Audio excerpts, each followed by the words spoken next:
Assalomu alaykum.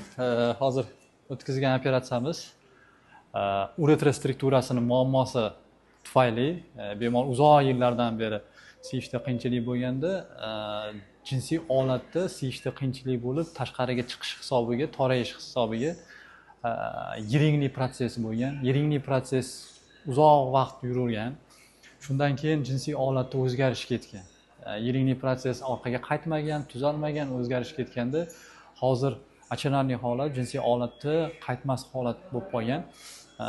Hozir biz to'g'risi jinsiy olatni olib tashladik, ya'ni amputatsiya, jinsiy olat amputatsiyasi deyiladi. Hozir shuna qildik. Endi gistologik tekshirib ko'ramiz, ko'proq onkologiyaga tegishli. Shuning uchun agar siyishda muammo bormi yoki jinsiy olatda qanaqadir o'zgarish bormi, albatta urolog ko'ruvdan o'tish kerak. Bunday holatlarni oldini olish uchun.